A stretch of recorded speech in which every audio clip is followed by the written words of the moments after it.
that was a big realization. So as I estimated, about a year of stabilizing that realization built me up to a point of readiness to go, I can't just keep doing this, knowing that what I built was built from fear and what exists is a product of that. And I'm living a non-aligned, now irrelevant reality that's built on insecurity. If I really want to learn to feel whole, I need to be okay with letting go of my identity of being some young hotshot entrepreneur that succeeds at everything. I need to let that go. And so I did. I shut down my business. Karma and the world made that easier for me because all these financial problems ensued anyway. And I liquidated my company and went, I'm going to learn to love myself without all this. And that was the start of a void. Because not only did I now not have my fixed stability, which was I wake up and I work my ass off and I stay busy and I constantly push myself, constantly lean in.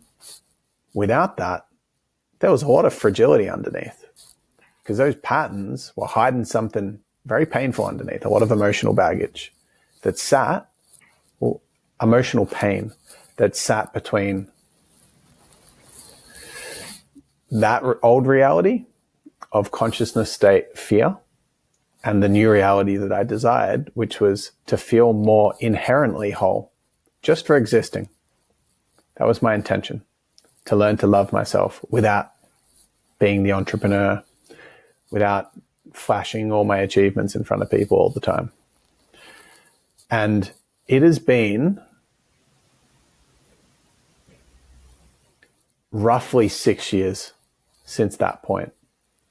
And it has been, I would say the entire time has been a macro theme of being in a void with little resurgent moments where I've desperately and obsessively rebounded into forgetting to try to make up for lost time that my fear told me existed.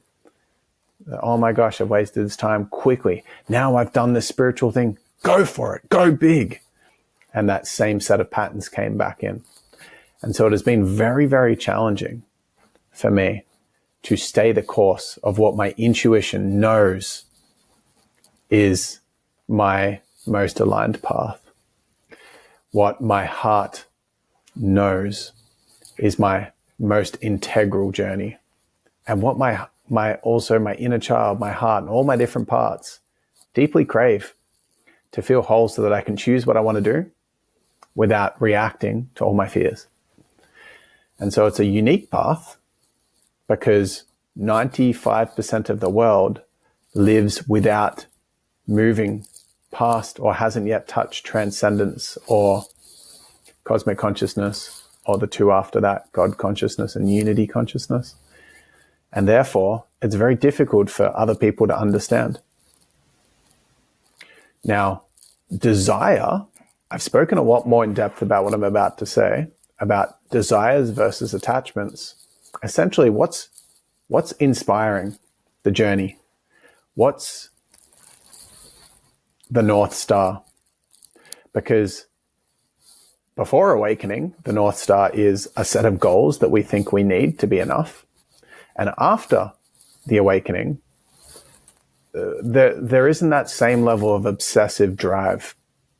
Because if someone thinks that their survival's at stake if they don't get somewhere, they're going to be pretty desperate to get there, aka me. I worked 100 hours a week to try to get to this point that I felt that if I didn't arrive at, I was a failure. Because I thought that if I was a failure, wasn't going to be lovable, my parents weren't going to protect me, childhood anchoring, and that I was going to die.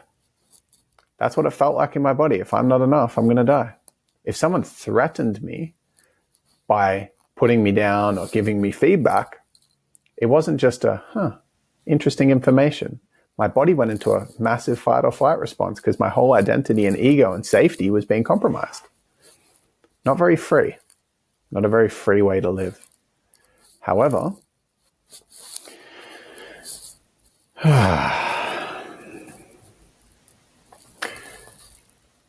there was a time when the universe said,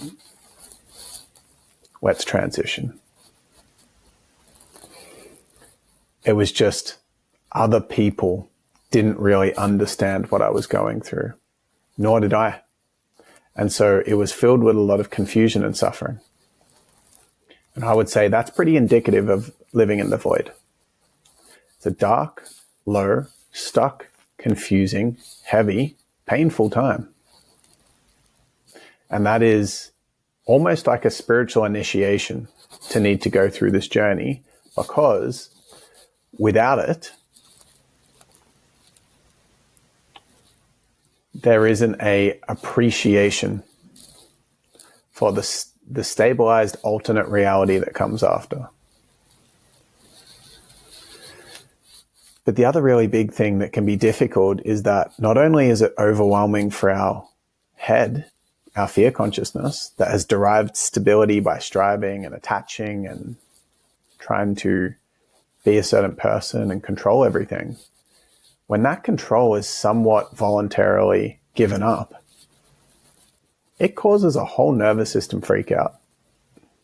So there's a lot of confusion and overwhelm, and a lot of self-judgment, a lot of second guessing, a lot of what am I doing? What's happening with this?